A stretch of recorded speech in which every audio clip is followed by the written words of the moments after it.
सूर्य उदय से पहले रात्रि जा रही है, उस काल में उठ करके और अपना प्राणायाम आदि स्नान आदि करके और ध्यान निश्चित करे भगवान का। और यदि वो धाम निवासी है, लाइव में भी जो वृंदावन के लोग सुन रहे हैं कथा, प्रातःकाल ब्रह्म मुहूर्त में उठ करके स्नान करके चले जाओ, यमुना जी के तट पर जाकर के परिक्रमा करो। हमको बिहारी जी के गोस्वामी जी एक हैं हमारे बड़े,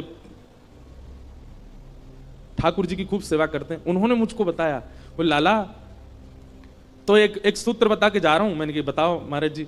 बोले काऊ देना ऐसा नियम धारण कर लियो, जब तू ब्रज में रहवे लग जाए, अब तो हम रहते ही नहीं, हम दुनिया ब्रज में बस रही, हमारी कथा सुन के हम ही ब्रज से बाहर हैं।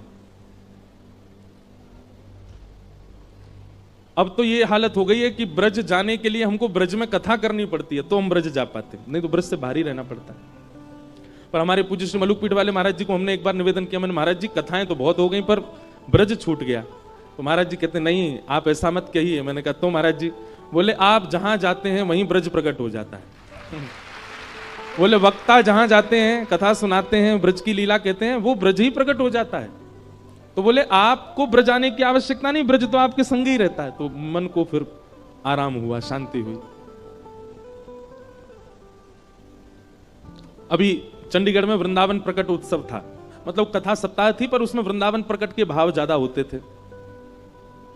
अभी तक हमको बताते हैं कि महाराज जी वो मेला ग्राउंड था जहां कथा थी, अब लोग बाग वहां जो नित्य नियमित कथा सुनते थे वो वहां से अपने दफ्तर ऑफिस कॉलेज कहीं भी जाते हैं, रुक करके वहां उस स्थान को प्रणाम करते हैं, वहां की रज लगाते हैं, बोले वृंदावन है। ज्यादा नहीं, ब्रज के ये 3 नियम हैं, मंगला उत्थापन, मधुकरी सेवन और रसिक सेवा, ब्रजवासीन की सेवा। ये 3 भाव करने वृंदावन, ठाकुर जी यही से प्रसन्न हो जाएंगे। पर वृंदावन जाके व्यक्ति सब करता है, ये तीनों ही नहीं करता, ना तो मंगला उठते हैं, ना मधुकरी मांगते हैं, ना रसिकों की सेवा करते हैं। तो 3 काम कीजिए। ठाकुर जी की दिनचर्या बताई गई, भगवान सुबह सुबह उठ जाते हैं मंगला में और भगवान उठ करके फिर अपने भक्तों का स्मरण करते हैं। थोड़ी देर ध्यान लगा करके समस्त ब्रह्मांड में जितने भक्त ठाकुर जी का स्मरण करते हैं सबका स्मरण ठाकुर जी उस समय करते हैं।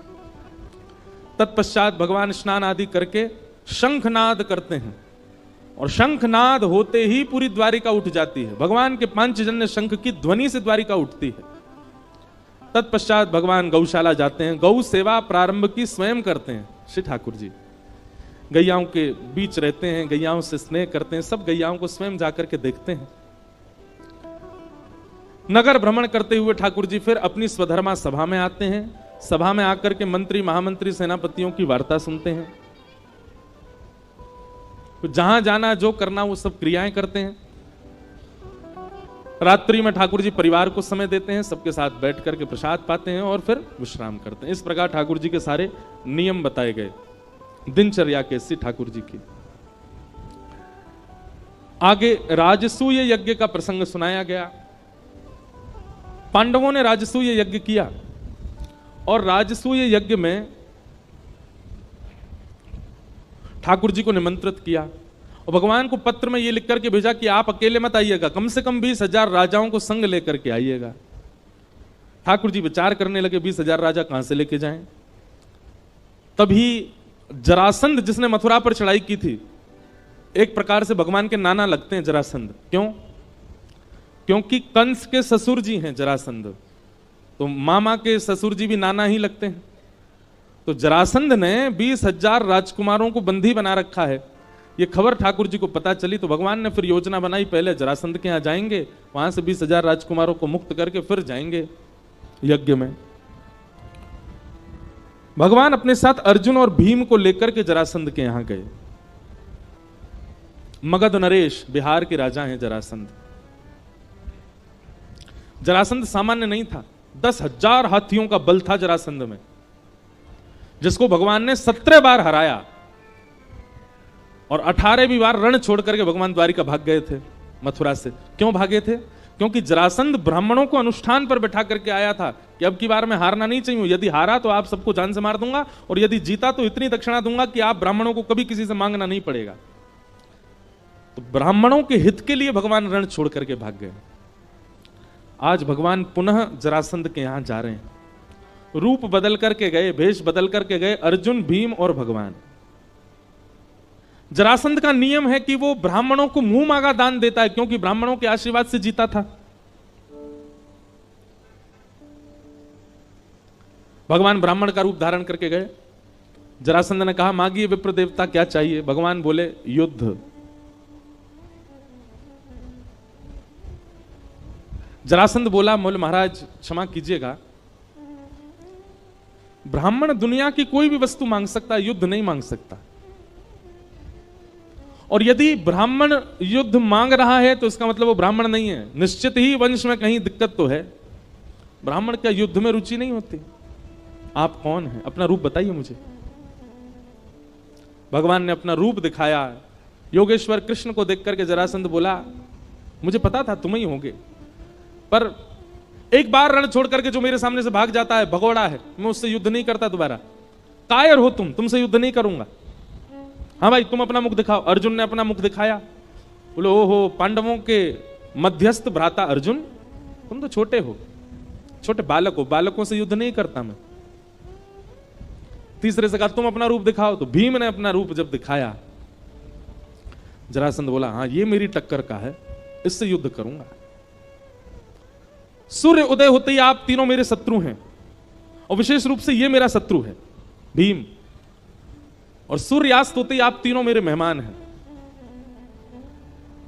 बिना अस्त्र शस्त्र के केवल मल्ल युद्ध होगा भीम और जरासंध के बीच में।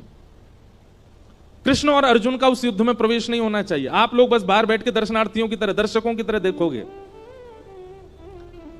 भीम बोला, ये होलिका का श्रीफल मुझे ही बनना था क्या? भगवान बोले, मेरे हाथों मरना होता तो 17 बार चढ़ाई की थी इसने मथुरा पे, तभी मर गया होता। इसकी मृत्यु तेरे हाथ ही है भीम, चिंता क्यों करता है? मैं हूं ना तेरे साथ, अर्जुन है ना, हम दोनों हैं, तेरे को जिता के लेके जाएंगे। रात्रि में सो गए। सुबह सूर्य उदय होते ही दरवाजे खटखटाने लगे सैनिक। बोले, सूर्य उदय होने में कुछ क्षणों की देरी है, युद्ध भूमि में आ जाओ, जरासंध महाराज आने वाले हैं। भीम तैयार होकर के गया। भगवान बोले, चिंता मत कर, तू युद्ध कर, हम बैठे हैं ना। जरासंध सामान्य नहीं था। जैसे ही सामने भीम आया, जरासंध ने एक मुष्टिक प्रहार किया, एक मुष्टिक में ही भीम मूर्छित हो गया, तारे दिख गए उसको, उठ ही नहीं पाया। और जरासंध ने इतना मारा, भीम की हड्डी हड्डी दर्द करने लगी। शाम हो गई। एक तरफ से अर्जुन, दूसरी तरफ से ठाकुर जी उसको कंधे पे लाद के लेके आए कक्ष में। बाम आदि औषधि लगाई, केला खवा में, सेब खवा में, और स्वयं पकवान खामे दोनों एक ही थाली में बैठ के। भीम बोला, तुम लोग यहां पकवान उड़ाने आए हो? वो मेरे को इतना मारता है, तुम लोग बैठे बैठे देखते रहते हो। भगवान भीम के पास गए और भीम से जाकर, बहुत अच्छी कथा है, ध्यान से सुना। भीम से भगवान कहते हैं,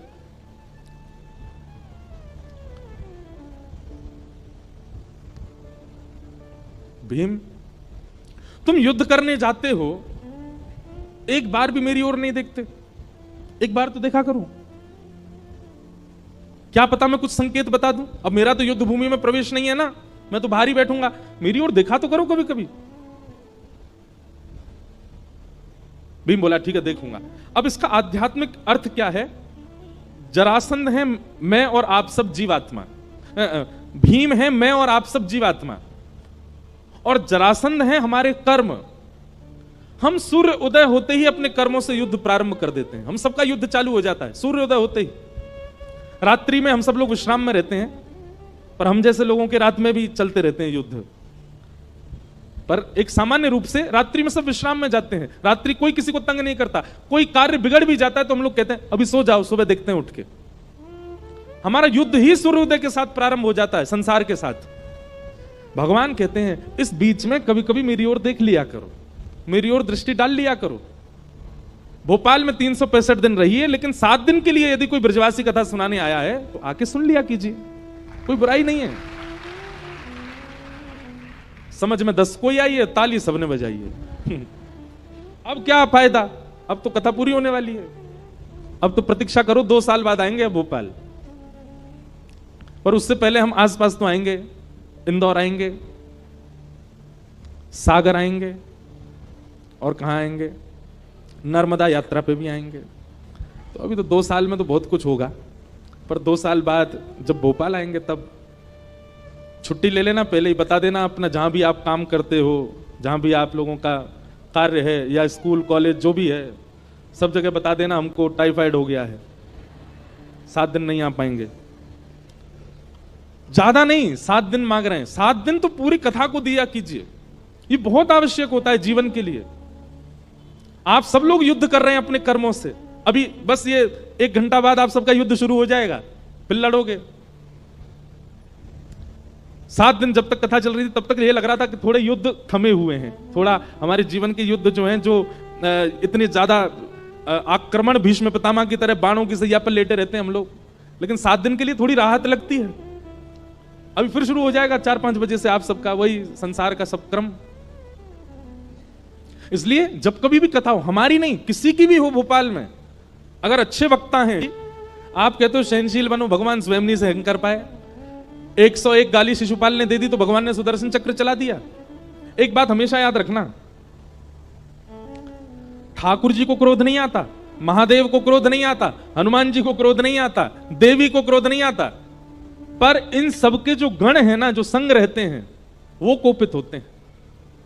कभी हमारे साथ कुछ ऐसा होता है देव पीड़ा से, तो ठाकुर जी पे इतना समय मुझ पे क्रोधित होंगे वो, पर हां उनके जो दीन गण जन हैं, उनके जो भक्त जन हैं, उनके संग जो कितनी योगनियां रहती हैं, उनको क्रोध आ जाता है। इसलिए ठाकुर जी को ज्यादा वैसा कोई व्यवहार नहीं करना चाहिए देवों के प्रति जिससे उनके गण रुष्ट हो जाएं। ठाकुर जी को क्रोध नहीं आता। 100 गाली होने तक भगवान ने छूट दे रखी है शिशुपाल को, 101 होते ही भगवान तो वहां आराम से बैठे थे, सुदर्शन चक्र स्वयं आ गया। सुदर्शन चक्र भगवान का गण है, वो दंड देता है। उसने आकर के शिशुपाल का सर धड़ से अलग किया।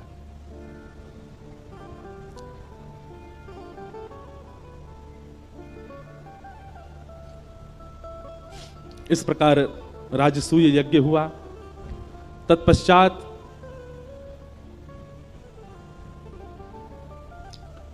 कुरुक्षेत्र में सूर्य ग्रहण के समय सब ब्रजवासी और सब द्वारिका वासियों का मिलन हुआ। भगवान के ब्रज से जाने के लगभग 100 से भी अधिक वर्ष बाद ब्रजवासी ठाकुर जी से मिले। कैसे मिले? वो प्रसंग भी बहुत करुण है, पर मैं थोड़ा स्पर्श कर देता हूं। ना द्वारिका के लोगों को पता है कि वहां कुरुक्षेत्र में ब्रजवासी आने वाले हैं, ना ब्रजवासियों को पता है कि कुरुक्षेत्र में द्वारिका के लोग आने वाले हैं। ये लोग कुरुक्षेत्र गए क्यों हैं? क्योंकि एक ऐसा सूर्य ग्रहण का काल पड़ा था कि उस सूर्य ग्रहण में यदि ब्रह्म सरोवर, कुरुक्षेत्र में सरोवर है ब्रह्म सरोवर, उसके किनारे बैठ करके यदि यज्ञ अनुष्ठान आदि किए जाएं तो उसका करोड़ गुना पुण्य होता था।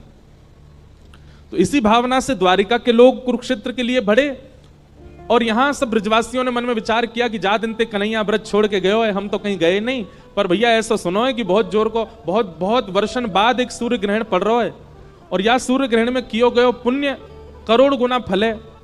तो हम सब ब्रजवासी जाकर के या सूर्य ग्रहण में अनुष्ठान करेंगे कि हमारो लाला सदैव हमारो प्रिय बनो रहे। आज पहली बार ब्रजवासी ब्रज छोड़ करके कुरुक्षेत्र जा रहे हैं, पर कैसा विधि का विधान, कैसा समय का संयोग कि वहां द्वारिकाधीश पहले ही पहुंचे हुए हैं। ब्रजवासियों ने जाकर के अपना शिविर बसाया, तंबू लगाए, तभी उनको खबर मिली कि हमारो लाला कन्हैया यहां आयो भयो है।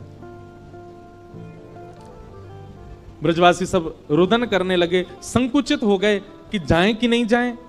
भैया हमने सुनी है पहले मथुरा को राजा बनो और फिर मथुरा से जाकर के समुद्र के बीच सोने की नगरी बनाई है बहुत बड़ी द्वारिका, वहां को राजा बन गो हमारो लाला। मधुमंगल श्रीदामा तो बात कर रहे हैं, बोले हमने तो यही सुनी है कि आजकल कृष्ण कन्हैया गोपाल गोविंद या नाम से कोई ना पुकारे वाकू। अरे बड़ो लंबा चौड़ो नाम है गो लाला को। मथुराधिपति वसुदेव नंदन देवकी नंदन द्वारिकाधीश श्री कृष्ण चंद्र भगवान, इतना बड़ो नाम है लाला को। श्रीदामा बोलो अरे तेने छोटो बताओ या तू बड़ो है? बोले कहा है? मथुराधिपति वसुदेव नंदन देवकी नंदन ब्रज उर चंदन गौ ब्राह्मण संत प्रतिपालक श्री द्वारिकाधीश कृष्णचंद्र भगवान। सब ब्रजवासी आपस में ऐसी ऐसी चर्चा कर रहे हैं और मन में विचार कर रहे हैं हम जाएं एक बार लाला को देखवे।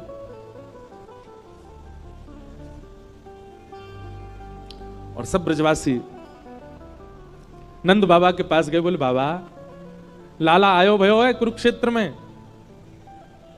हमारी तो हिम्मत ना है रही बाकू देखवे की, मन तो बहुत है रो बाबा, प्राण निकरवे से है रहे, लेकिन आप यदि हमारे संग चल दोगे तो नेक बल मिल जाएगो। लाला अब तो बहुत बड़ो राजा बन गो है, पासते तो मिलेगो नहीं, लेकिन बाबा आपकी कृपा से कोई खिड़की ते हमको दिख जाएगो, वाकू देख तो लेंगे इतने वर्ष बाद कैसो दिखे, कैसो है गयो। अब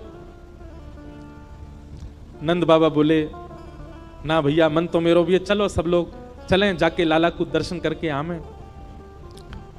यशोदा मैया, नंद बाबा, सब गोपियां, ब्रजवासी सब गए। यहां द्वारिका के शिविर में क्या हो रहा था? रत्न सिंहासन पर भगवान विराज रहे हैं और भारतवर्ष के समस्त वेदज्ञ, समस्त ऋषि, समस्त महान मुनि सब सामने बैठे हैं। कोई त्रिपुंडधारी, कोई ऊर्ध्वपुंडधारी, सब लोग अपने हाथ में दूर्वा लिए, कुशा लिए, बिल्वपत्र लिए, तुलसी दल लिए, सब ठाकुर जी की आराधना कर रहे हैं। सूर्य ग्रहण चल रहा है, भगवान योग निद्रा में बैठे हैं और बड़े बड़े वेदज्ञ साक्षात वेद खड़े होकर के मंत्रों का उच्चारण कर रहे हैं। हजारों की तादाद में लोग द्वारिकाधीश का दर्शन कर रहे हैं और ठाकुर जी की एक अद्भुत अर्चना चल रही है वहां पर।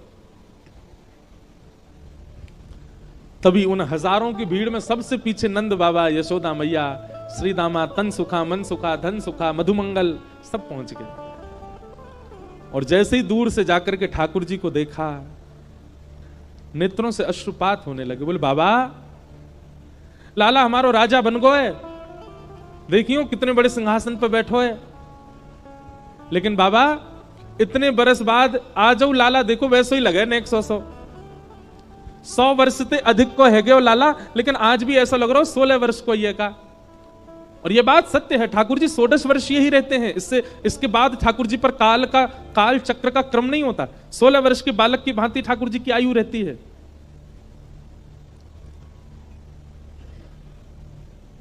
तभी किसी ने ब्रजवासियों को देख लिया,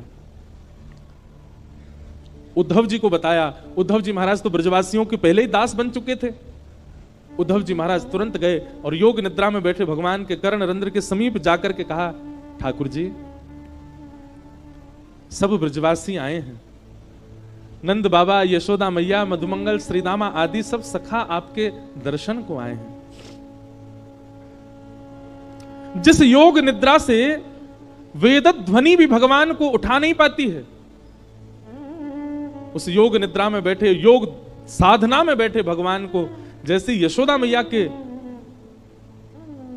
शब्द बताए गए कि यशोदा मैया खड़ी हैं, संपूर्ण योग, निरध्यासन, ध्यान, धारणा, समाधि सब भूल गए ठाकुर जी।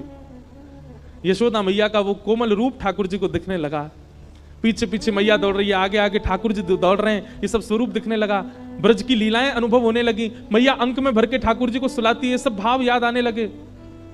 रत्न सिंहासन पर बैठे हुए ठाकुर जी के नेत्र सजल हो गए और सजल नेत्रों से ठाकुर जी ने तुरंत नेत्र खोले और उद्धव का हाथ पकड़ लिया और कांपते हुए बोले, कहां है यशोदा मैया?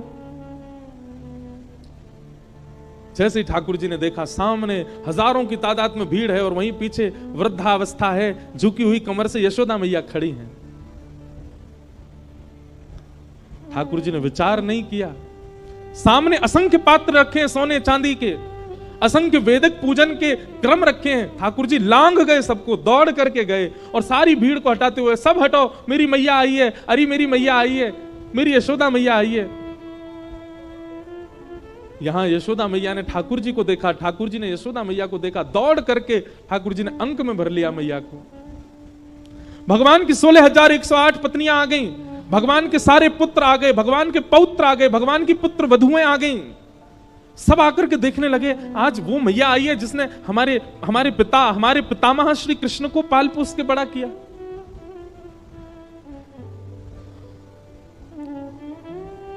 मैया के एक एक अंग को ठाकुर जी छू छू करके अपने हृदय से लगा रहे हैं और बार बार रुदन करते करते मैया को अंक में भर लेते हैं।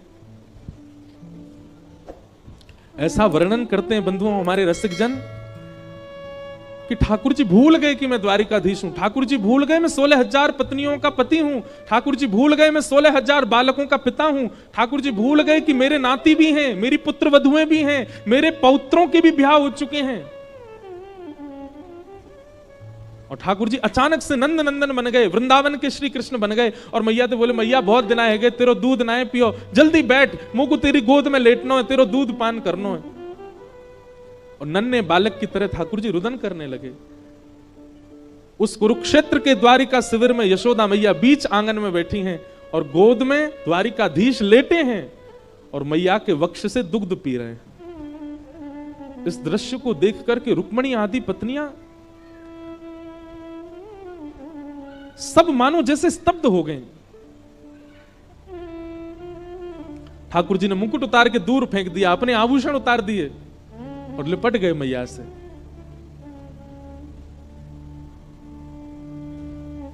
जैसे तैसे भगवान थोड़े संभले, मैया की गोद में ही बैठे हैं और मैया से कह रहे हैं, मैया एक बात पूछूं? हाँ लाला बोल। मैया मैं गैया चरावे जायो करतो और जब लौट के आतो आवे में यदि नेको विलंब है जातो तो मेरी मैया व्याकुल है कि पूरे गोकुल को अधर कर देती।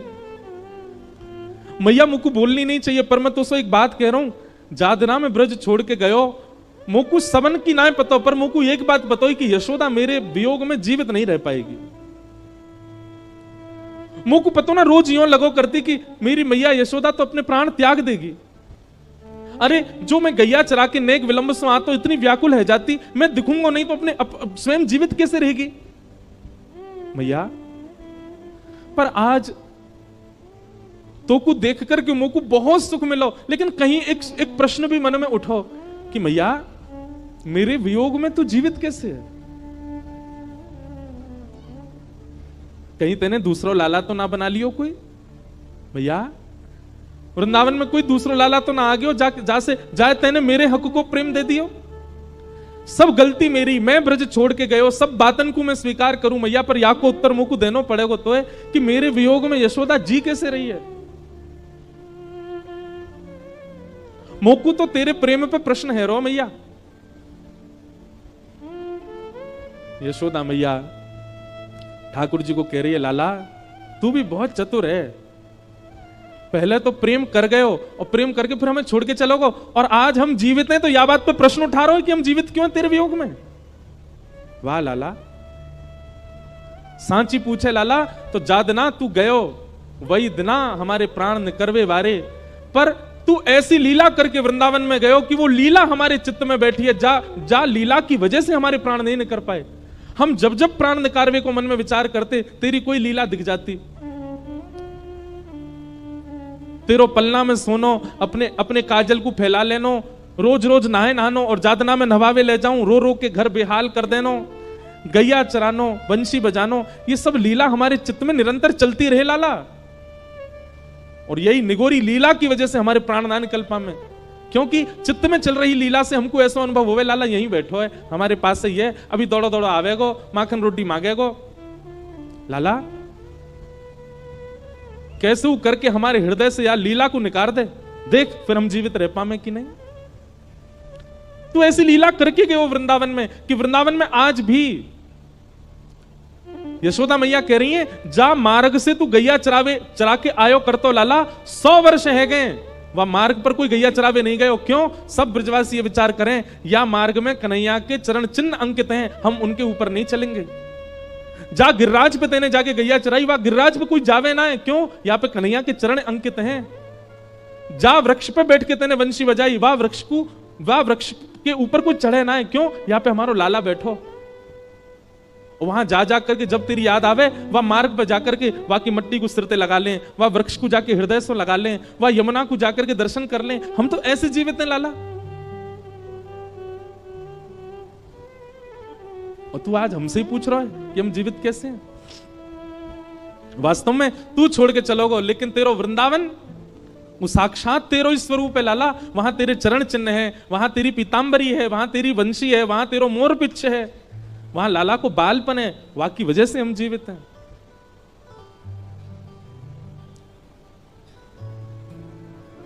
ठाकुर जी ग्रहण में अनुष्ठान कुछ नहीं हुआ।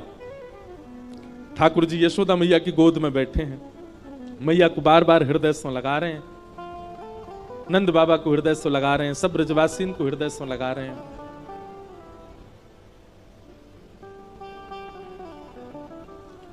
तभी श्रीदामा ने ठाकुर जी के कान में कही, लाला किशोरी जी भी आई हैं।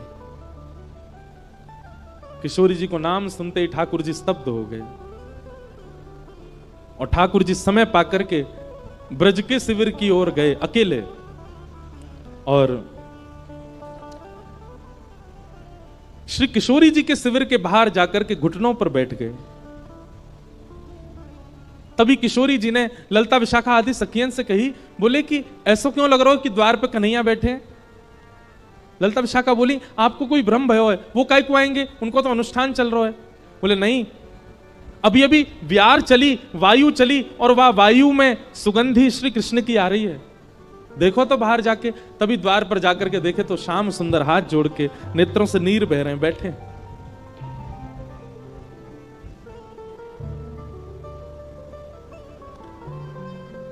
बहुत सुंदर प्रसंग है। किशोरी जी और ठाकुर जी का मिलन हुआ और फिर ठाकुर जी ने वहां रास बिहार किया। उस रास बिहार का दर्शन भगवान की समस्त पटरानियों ने किया और उस रास बिहार में श्री